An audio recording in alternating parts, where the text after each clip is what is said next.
Early scholars were polymath scholars. They knew how to engage with all forms of knowledge and use it together to reach the conclusions. In our times, Islamic sciences have been reduced to understanding the religion from a very narrow perspective. This also comes from the Western modernity, religion. This is a big problem. By Turath, we mean the raw material we have to construct a civilization. We have the best raw material for civilization building. Our scholars were never blind imitators. Compare between Ghazali and Razi. You'll be astonished to see the differences. They both belong to the same tradition. This applies in all ulum. This is what I mean by the Turath. أعوذ بالله من الشيطان الرجيم بسم الله الرحمن الرحيم الحمد لله رب العالمين الصلاة والسلام على رسوله الكريم السلام عليكم ورحمة الله وبركاته. Dear viewers of Islamic Oasis Live, Alhamdulillah, we are very blessed to have with us today Dr. Shuayb Wani, who is a scholar from Kashmiri heritage, who is also a scholar in the Shafi school, and subhanAllah has a lot to offer us, inshallah, in terms of understanding what the Islamic heritage is and what the Islamic sciences have to offer to us, what they stood for, what they mean for us today, and what they could potentially mean for us moving forward as an ummah in the future. So to tackle these important questions, we have our esteemed guest here, Dr. Shuayb Wani. Jazakumullahu khairan for coming on. How are you doing? Wa alaikum salam wa rahmatullahi wa barakatuh. Wa juzitu khairan for inviting me. I ask Allah subhanahu wa ta'ala to make this engagement fruitful for us and all the viewers, inshallah. Inshallah. So the way, subhanAllah, that I found out about, your work was actually through the Thinking Muslim podcast. I think it was the first one a few years back, or a year or two back. Brother Jalal was asking, and kind of like you're interrogating, getting to the reality of what the Islamic tradition kind of functioned like before. SubhanAllah, today, many people, when they want to learn more about Islam, we kind of get mired in a surface level kind of discussion where things become polemic very quickly, and we lose the appreciation that's there in the rich heritage of the Islamic tradition. What do you think people should know when it comes to the heritage of the deen, in terms of their ilm, in terms of what ulama have contributed over time? Bismillahir Rahmanir Rahim. The basic thing which every human being should understand about Islam is that Islam is the only genuine engagement with the heavens. We know that the modern civilization is a civilization which is constructed on the power of knowledge. In its fragmented sense, the power of empirical knowledge, technological revolution, we are already in the artificial intelligence. So Islam is the only genuine engagement with knowledge which has been revealed from the heavens. And our Turath, the legacy, is the cultivation of that seed. It is the cultivation of the wahi, the revelation, which has come to us, to all mankind, of course, from the seven heavens. This is the foundation. If we construct it in the most simplest manner, as Allah subhanahu wa ta'ala also says in the Quran, that the example of Islam, or the usul of Islam, the shahada of Islam, is like a seed or a tree. أصلها ثابت وفرعها في السماء. Its usul and foundations are deeply rooted in the earth. And وفرعها في السماء. Its branches are in the heavens. This points to the foundation of this religion, if we can use this term religion, because it has modern Western connotations. وَفَرْعُهَا فِي السَّمَاءِ. The branches, they are the cultivation. So what we have is the cultivation of the finest form of knowledge which human beings can ever engage with. It is the wahi. This is, in the most simple manner, how we can define the Islamic Turath. Jazakallah khairan.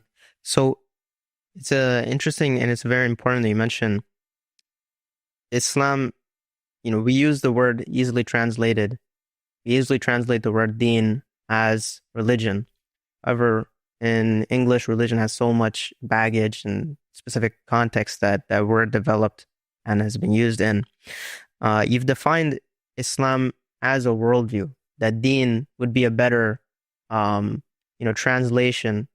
A better translation would be worldview. So let's kind of break that down first. How would you define a worldview, and how does that differ from the term religion? Even the term worldview is a bit reductionist, but we have to use it for the purpose of ease. We cannot use abstract concepts in a society or in a civilizational context, which people may not understand. Because the reality in Islam is not confined to only the sensory world from the Islamic perspective. Because the reality goes beyond the sensory world. That's why using the term wujud, existence, is better. But khair, let's not go into terminology. Worldview is a philosophical construct. It has been defined in many ways, but for the ease of the listeners, we can give a simple definition. Worldview is the conceptual framework of understanding the cosmos. We use the term cosmos for the universe or the wujud, existence in front of us, not chaos. It is not, from Islamic perspective, it is not a chaos. It is cosmos, which has purpose, and engaging with it will lead to deeper realities. And this is something very important, because what we have in front of us is a reality. It is not a philosophical construct in the mind of a philosopher or a logician, which can be easily put to the table of polemics and maybe denied. The cosmos in front of us is a reality. We have to engage with it. So worldview is the fruit of this engagement, understanding the cosmos. And this cosmos, of course, has two main, we can say, branches or manifestations.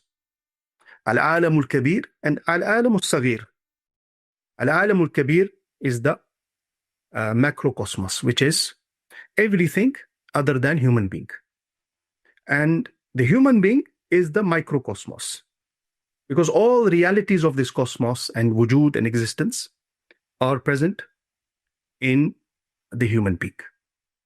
So basically, worldview is understanding this macrocosmos and the microcosmos.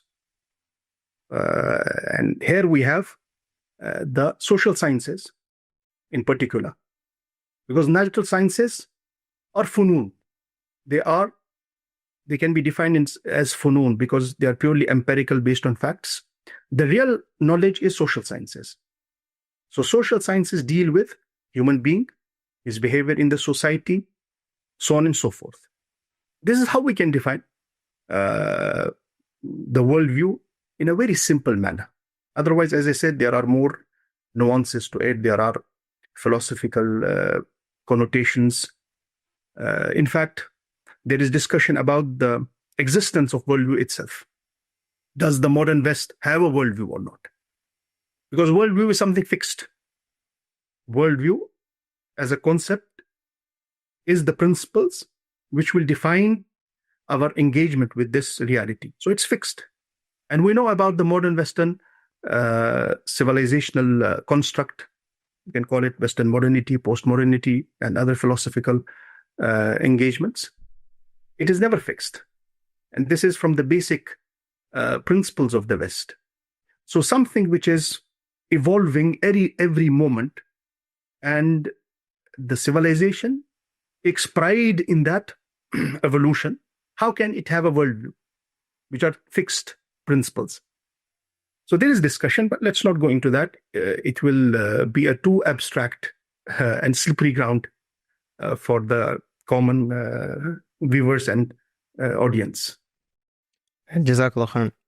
So that's an interesting way of breaking it down. If you want to think about reality is just what is actually existing, then a worldview is the philosophy or like the framework that explains this whole thing. It's like a systemic, whole, wide lens view of, what everything is and what we're doing here. So what were your goals in, developing the module, developing the class about the Islamic worldview? Was there something you think was missing, or something you think that people needed to understand about the Islamic worldview that they did not already? Basically, it was a personal yearning, because in my personal engagement with Islamic ulum from the past 2 decades, learning it, teaching it to students and engaging with fellow scholars, I realized that in spite of the great Turath, the great legacy we have, which is great in all sense, we have fallen into fragmentation and reductionism in engaging with this Turath. In fact, the main problem is even acknowledging this Turath. When we say Turath, do we have a Turath? People are not even thinking about this basic question. So my primary concern was the students of knowledge, my direct experience with the fragmentation, the polemics, the divide in the intellectual circles, which is deepening the decline of the Ummah further. And on the other hand, we have such a great Turath. So this was, we can say, for me personally, it was a kind of astonishment to see how we as Muslim Ummah, or students of knowledge, you can say the cream of the Muslim Ummah, we are not able to engage with this Turath. That's why I personally think, and this was one of the reasons, asbab, for discussing these matters. I personally think that our decline is not only what is manifest to everyone. Our decline primarily is in not being able to engage with our legacy. So if you take a different perspective, generally, what is clear to everyone, and this is being discussed, that the Western civilization is on the rise and the Muslim civilization is in decline. I think the opposite. I think the Western civilization is in decline, irrespective of its material and technological revolution, because it has detached itself from the tradition. If it had one in late antiquity or the medieval age, whatever, it has turned itself into a pure materialistic civilization which believes in only sophisticated sensory perception. So this is a decline. Yes, we have the technology, ease in life, and the scholars have also talked about the price of progress, how beneficial it is for a human being, and what are the harms. But on the other hand, I think that the Muslims, this is my personal opinion, I may be wrong, but this is how I have reached this conclusion after studying and comparing the Turath and the modern age. The Muslim civilization is in decline materially, no doubt. Politically, economically, we are not at the helm of the affairs. There is no doubt. But we have never been in decline intellectually. If you see and reflect on the intellectual tradition from the time of our beloved Prophet ﷺ till our times, we have produced great knowledge. Just read and study the basic discussions and compare between the West and our tradition. For example, the discussion of space and time in the books of Ilmul Kalam, and compare it with the modern physics and quantum physics and whatnot. You will be astonished the mature theories in the social sciences, what we call social sciences, in psychology, in sociology, in political science, you will be astonished. We have great minds. So our decline is in not being able to engage with the Turath. And this is an astonishment that we have a particular section of our ummah, the cream, the students of knowledge, who have access to the Turath. Imagine, they know the Arabic, they know the language of the Turath, and this is another reason of decline. The ummah generally does not know the language of the Turath, Arabic language. But there is a section, the cream, they know the language of the Turath. They have access to this Turath, and yet they have reduced it to the polemics between different sects and groups and this and that. So when I realized this, I think I thought of creating a meta-narrative. Yani, the reductionism also comes from this fragmentation reductionism. I have discussed this in the course. I'll not go into the details. It is the influence of the modern Western civilization. So reducing something great into a discussion which does not benefit anyone.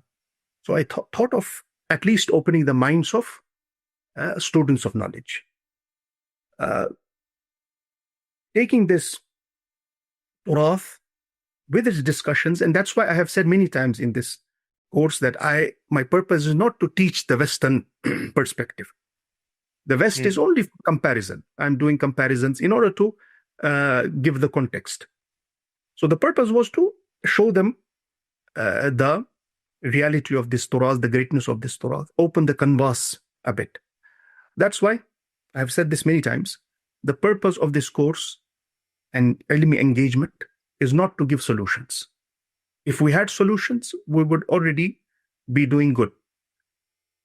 The solutions will come. The purpose was only for me, myself, and for fellow students of knowledge to raise questions and open this room for discussion about these matters so that we reach kulliyat. We know how to engage with kulliyat, the greater, the meta-narrative, the bigger framework, the bigger picture. Not be divided in small fragments. This was the purpose. If I'm successful in creating this narrative, opening the minds of fellow students, so that they are able to engage with this Turath in a better way and deduce the solutions, I would think that my work is or was on the right path. We ask Allah subhanahu wa ta'ala to grant us tawfiq. Ameen, ameen, ameen. And there's a lot to touch on in there. But, I think that is, it's kind of getting to, the heart of as somebody as a layman, right? Then I kind of see that I have that sense of longing as well, in the sense that we, as as a youth, then you grow up, that Islam has such a rich heritage, so much knowledge that's contributed to the world, so much in terms of obviously Islamic sciences and understanding the place of human being in the world and what that comes with, what it means to to live really. But having known that there is something out there, and that's not enough, in the sense that if you just know that something is out there but you're not familiar with it, you have no idea what the actual content is, it's kind of it's kind of hollow inside. And in a lot of senses, that's something I notice, it's still the case today, in the sense that we make a lot of really important and valuable sayings, right? Islam is a way of life. Islam is a whole. Islam is a solution. Islam is has answers for everything, which is all true. I'm not saying anything in these statements is wrong, but we need to investigate and see what are those things that we keep harkening back to, keep calling upon. Yeah, this is another problem. You see, we have used the term at-Turath. I raised this question: do we have a Turath? We have Turath, if we mean the books, the literature which is published, and we have, according to some estimates, we have around 7 million extant manuscripts in Arabic about Islamic ulum and all allied ulum, which are in the different libraries of the world. For example, this famous book, Paper Before Print, I think it mentions 500,000 manuscripts extant. So between 7th and 14th century, more than 1 million manuscripts were produced. So by Turath as a term, I don't mean the books. We have the books. We have the literature, alhamdulillah. We have manuscripts. We have in all fields. And our scholars were polymath scholars, scholars of the past. Like we say in our times, Islamic sciences have been reduced to understanding the religion, isn't it?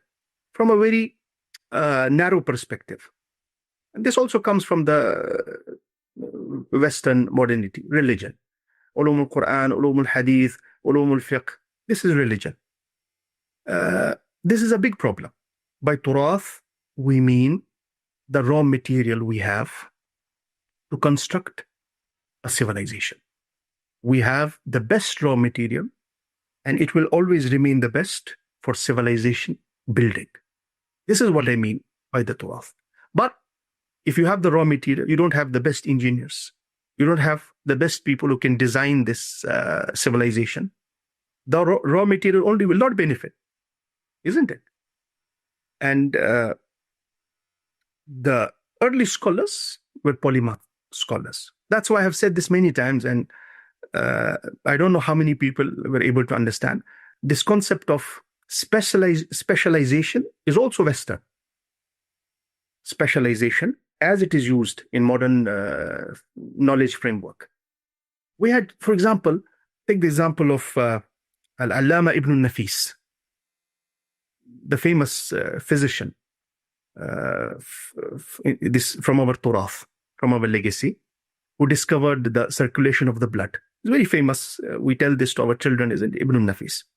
Ibn Nafis is a physician. His expertise, quote unquote, is in medicine. But do you know he has compiled works in usul al-fiqh. He has compiled works in Arabic language, which have reached us. What has a physician to do with the Arabic language? What has a physician to do with usul al-fiqh? Such a deep and dry subject, which is specific with mujtahideen. The early case was that these scholars were polymath scholars. They knew how to engage with all forms of knowledge and use it together to reach the conclusions. That's why, for example, we have Ibn Sina. Again, his book Al-Qanun fi Tibb is about medicine. But he uses astronomy in understanding some diseases. What has astronomy to do the planetary motion about the diseases? It may not be accepted in conventional science in our times. But they knew how to use this inclusive methodology. This is what I mean.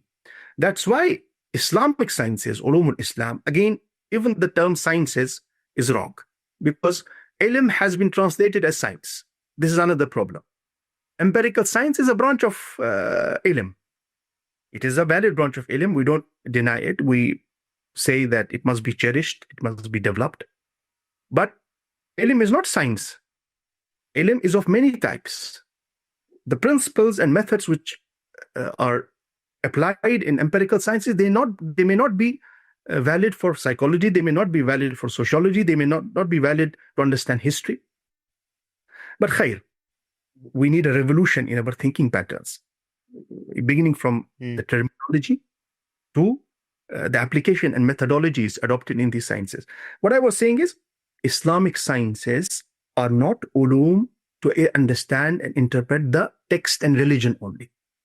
Islamic sciences are the ulum of Islamic worldview. They will explain the cosmos and the reality for us.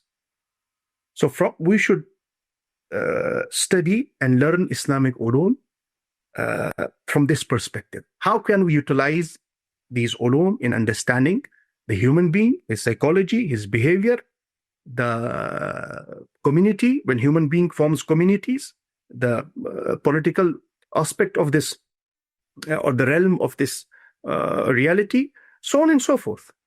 This is how we should engage. But unfortunately, we are not able to understand this. Coming to Al-Imam Ibn Nafis, rahimahullah. Ibn Nafis should not have anything to do with Arabic language and usul al-fiqh. There is a beautiful narration which has come in the original sources, that there was a debate between a scholar and Imam Ibn Nafis whole night. And this scholar he excelled in all Islamic ulum, but he was not able to reach the level of Ibn Nafis. He was not able to debate with him. And when this debate ended, he said to Ibn Nafis, and this has been narrated in some works, he said, Ya Shaykh, عندنا أصول وقواعد. What we have, our knowledge is based on principles and qawaid and this and that in different ulum. But what you have is khaza'inu ulum. You have with you the treasures of knowledge. By khaza'inul ulum, he meant you know all ulum and you are able to utilize the methodology of cultivating all these ulum in your arguments, in your application. So this is what we need. We need this correct methodology of engaging with ulum, and the mujtahideen, the polymath scholars, were able to revive the ummah. Mm-hmm.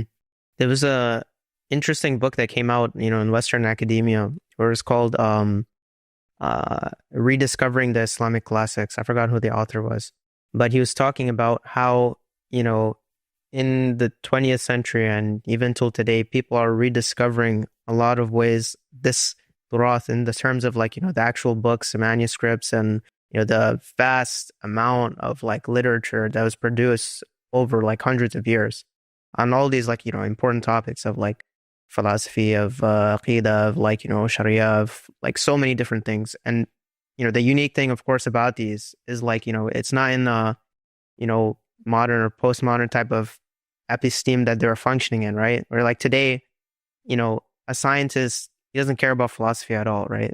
A social scientist, he's not concerned with the idea of virtue even, right? If somebody who's a political theorist, right? Maybe they will be somebody who's focused on creating these institutions that are meant to manage people.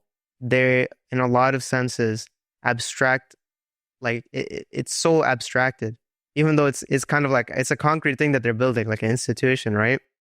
A political institution, but it's abstracted from the notion that there's actually going to be people that are living in these things in a certain way. What they're trying to create to house and to manage people that are living in a city is almost inhuman, because it doesn't consider the lives and the type of lives that these people will live out in these cities.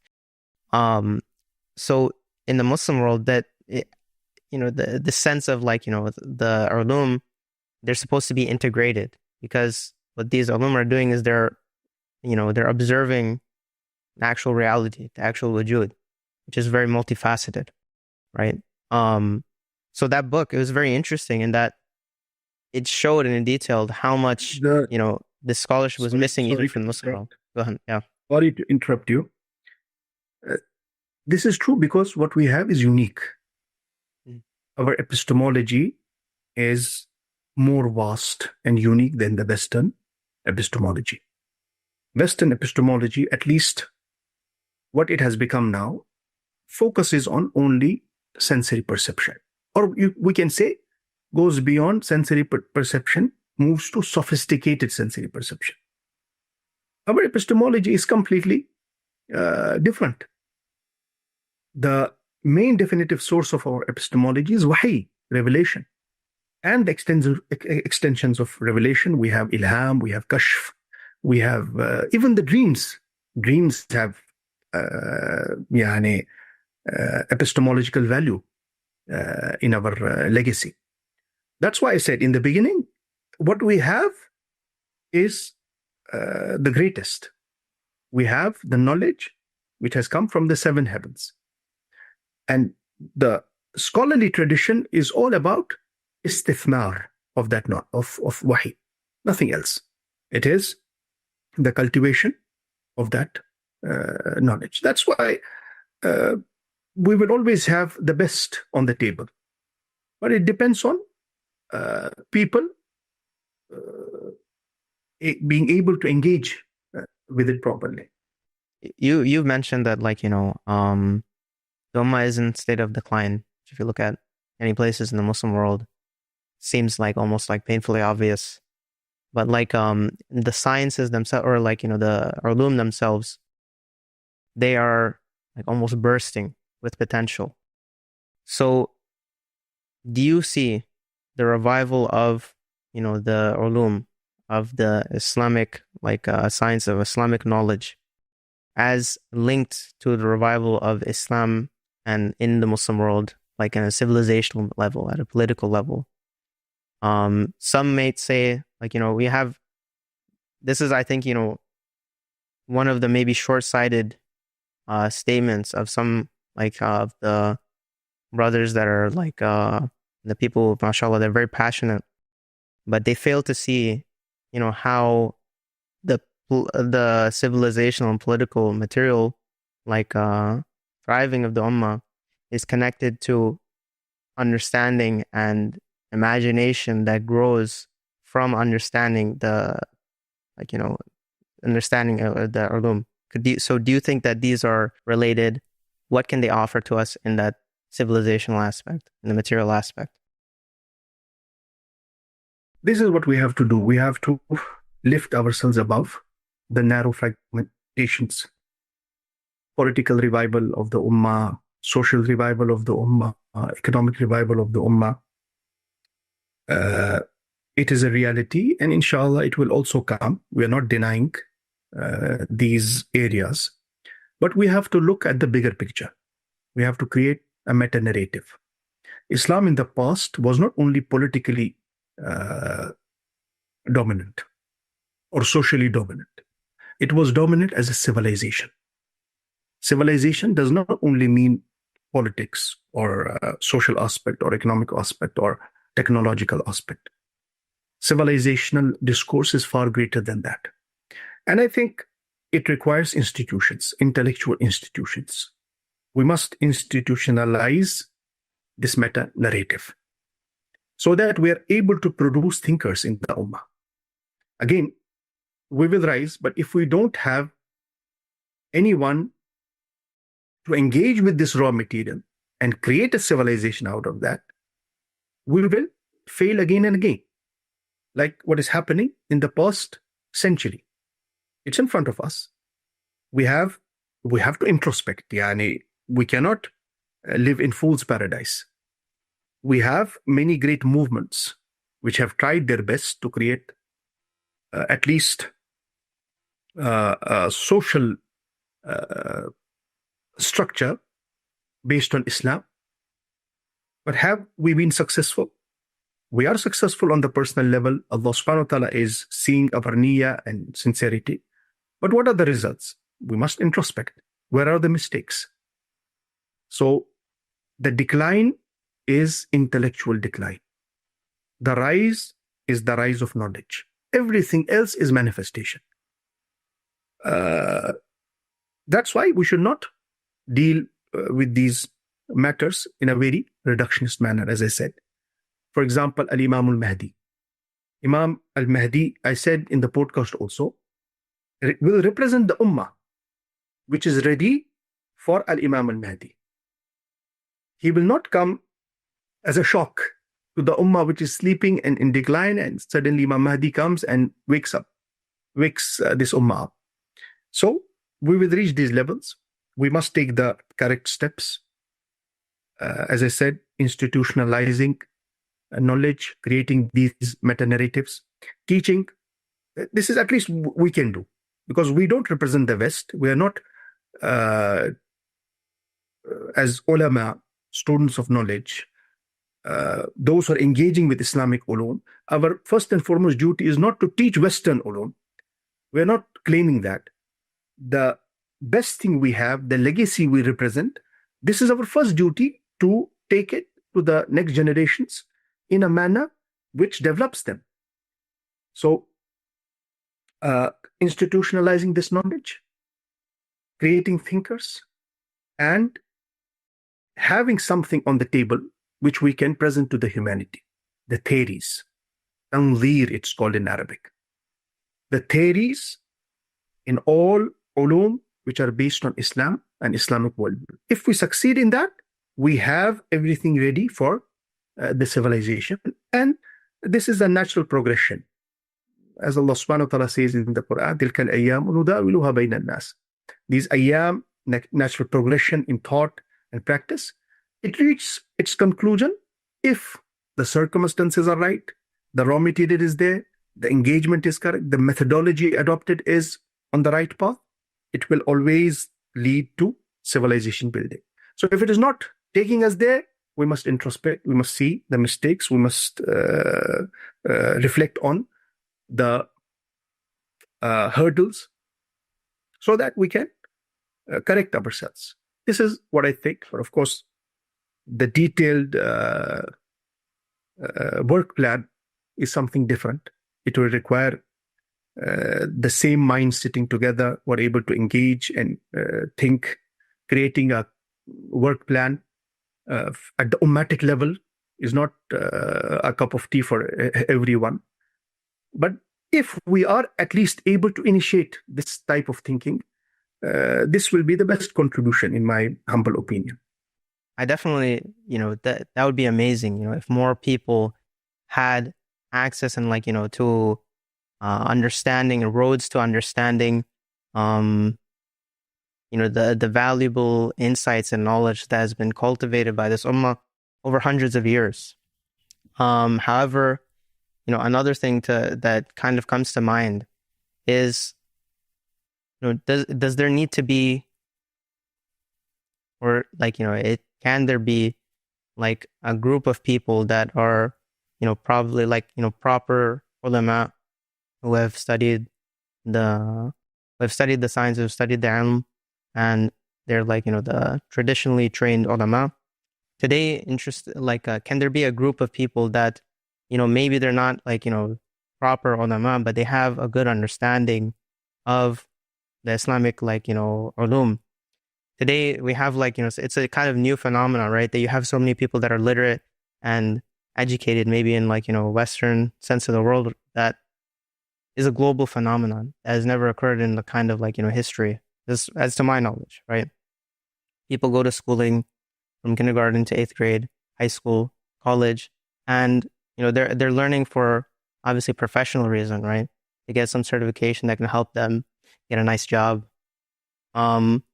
Is there a way in which, for this educated group of people, for them to have a connection to the Islamic sciences and Islamic worldview, even if they're studying to get a degree in engineering, they're going to go through a certain more than 5, maybe it's 10 years of kind of liberal education, Western worldview.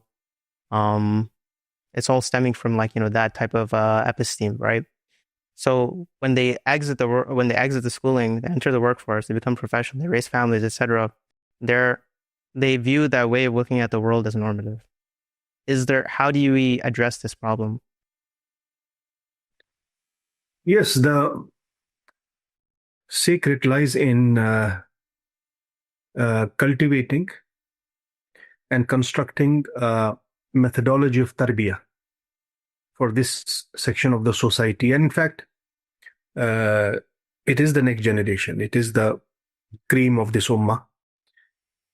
And secular education is everywhere, or secularization of mind is a common phenomenon which is difficult to avoid. So we have to work on our manhajiyya and curriculums.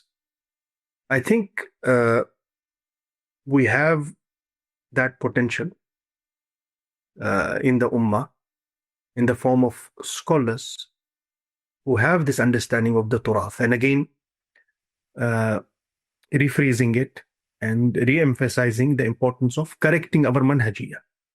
Otherwise, we have the madaris, we have the ulama, we have people who know Arabic language, who on daily basis they teach these ulum, so on and so forth. People who study these books. The problem is only in engagement, the manhajiyah. So what we can do is, and this will be a great work if it is achieved, creating the curriculum which enhances thinking in the next generation, in the section of the society which you referred to, and giving them manhaj by which they regain their confidence. The decline happens, as I said, intellectual decline, also because when we lose confidence, we are exposed to the Western education and this the great enlightenment which is in front of us. We fall into delusions. We lose confidence. So any curriculum, any engagement in the form of institutions, teachers who frame it, which gives them confidence in their legacy, in their history, and also awakening, so that they are able to feel pride in their identity. They don't fall into identity crisis. This would be a great contribution. And as I said, the only way is tajdeed, reform in curriculums and the methodology of tarbiyah. I didn't say teaching. It would again be a reductionist way.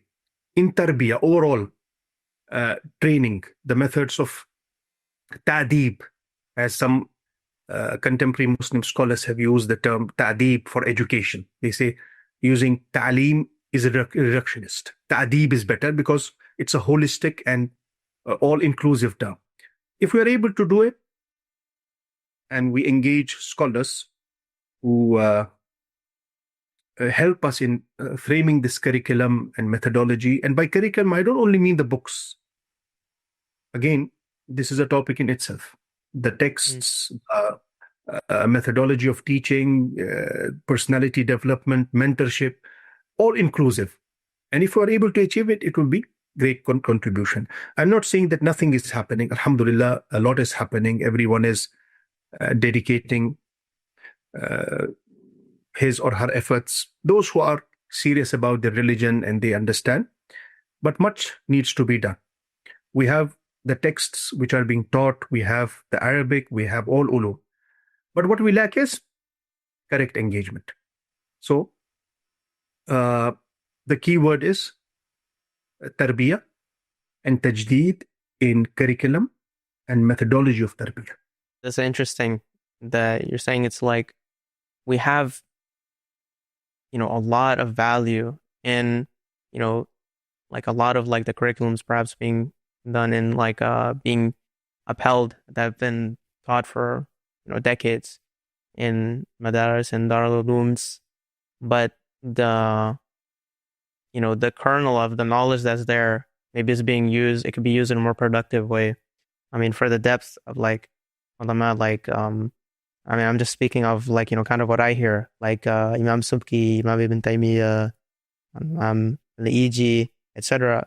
There's so many like heavyweights, subhanallah, and then all of them. They just use this as like kind of like a hammering for polemic reasons. They use all of their like work and to just kind of narrow it down into that scope. Let me give you one example. Maybe.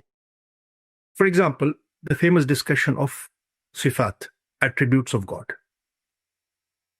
which has taken great proportions in polemics between the sects, and it is dividing the ummah even in current times. Instead of making it a source of divide and fragmentation, why can't we use these mature theories and discussions from the books of Ilm al-Kalam to engage in a comparison between the Eastern civilizational constructs and the Western civilizational constructs about the concept of God, about Godhood. Understanding how balanced our Islamic construction of God is. between complete amalgamation into this world, like Hinduism and Buddhism and the Eastern traditions, and complete separation from this wujud, like in the modern Western humanism and philosophies. So you see, something like the discussion of attributes, which has divided the Ummah, can be a source of great diversity and civilizational construction. This is one simple example. I don't want to go into very deep and abstract amthila, which would be difficult to engage with in this discussion. But this is one example. I mentioned the mature theories about space and time. Wallah, you will be astonished. Let's take space only. What is space? And how can we understand it? How can we engage with it? How can we extract theories about it from ilm al-kalam, from different perspectives? And what is wonderful about our legacy is that our scholars were never blind imitators. Even in one madhab, one school of thought.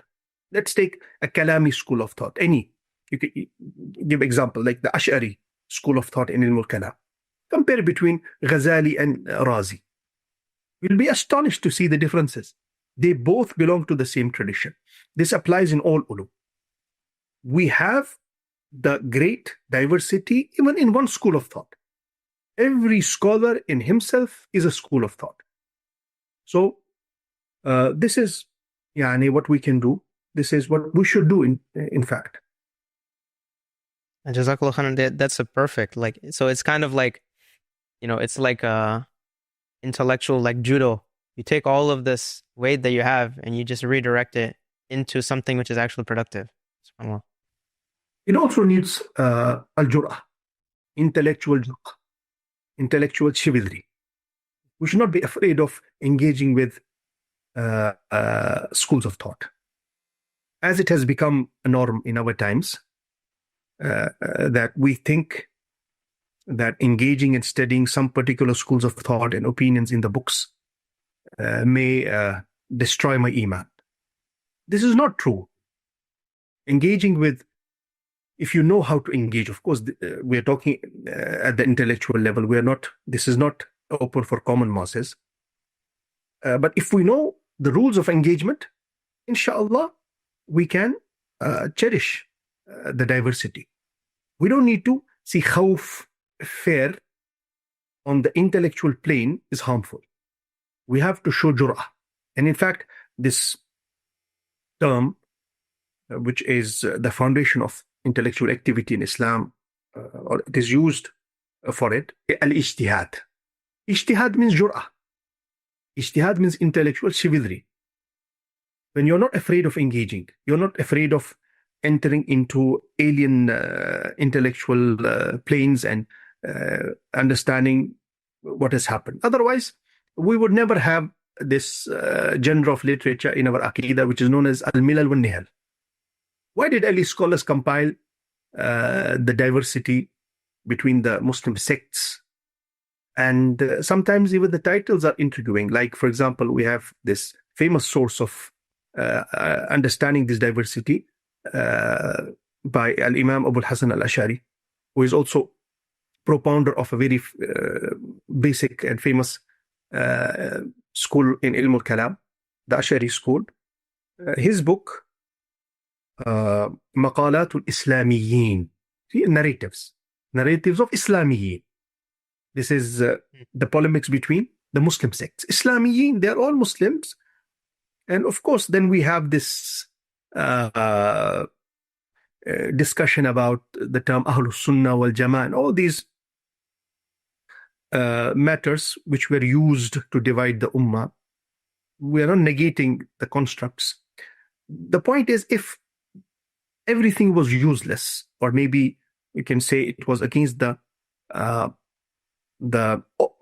orthodox version of Islam, why to compile it? Why to compile it in its minute details and keep it for the Ummah? So the purpose was to, this compilation, the purpose was so that the Ummah in the next generations can engage with it, can understand the diversity, can see what is correct and what is wrong, can see the reasons behind the deviations maybe if we call them deviations which have happened, so on and so forth.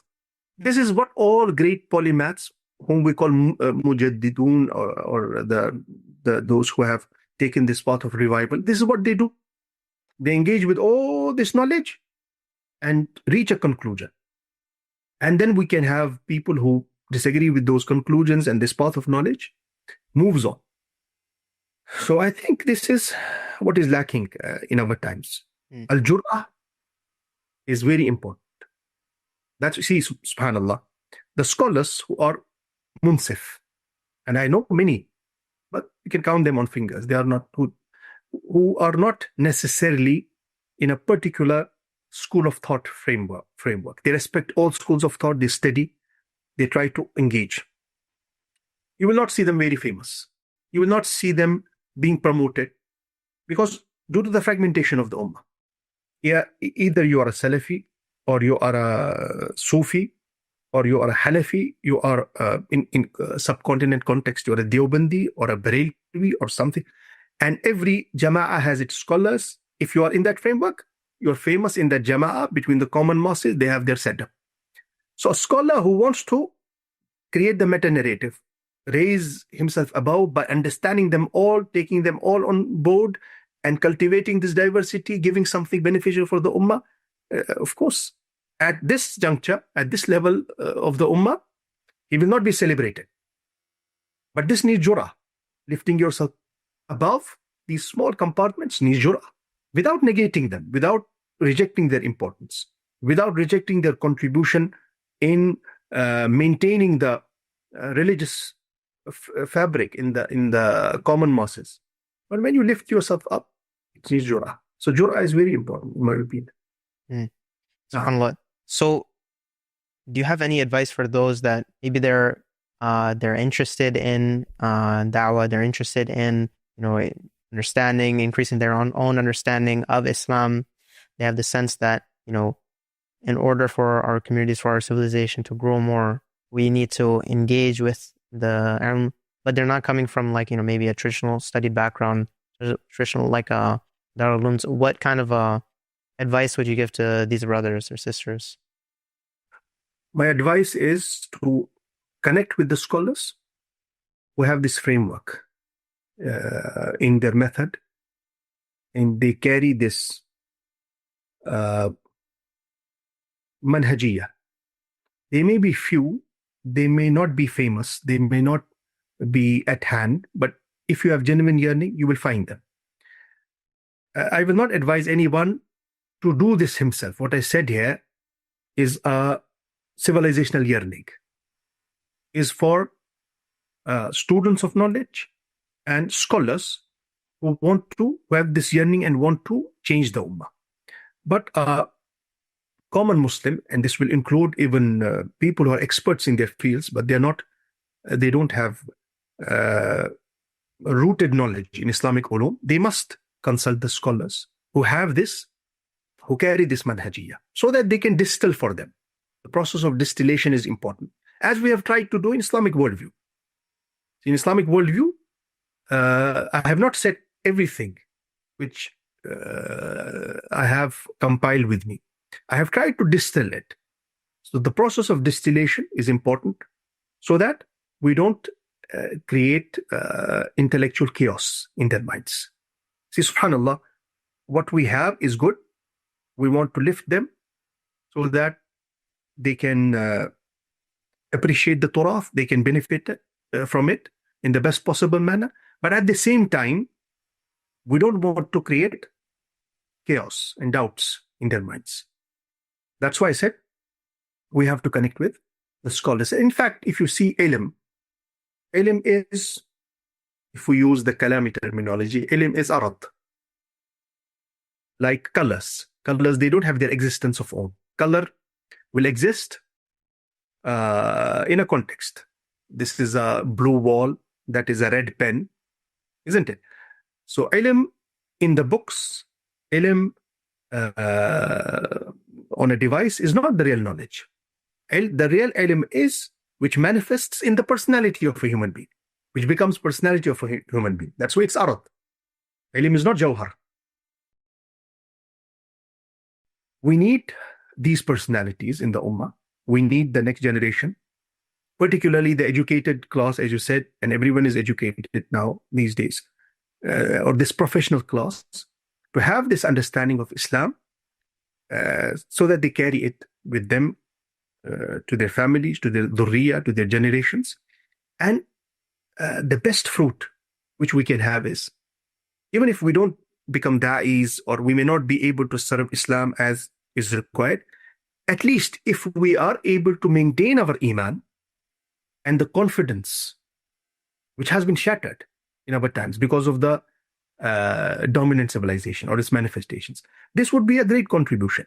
If we're able to maintain their iman and their confidence in Islam and the Turath which Islam has produced, this would be a contribution in itself.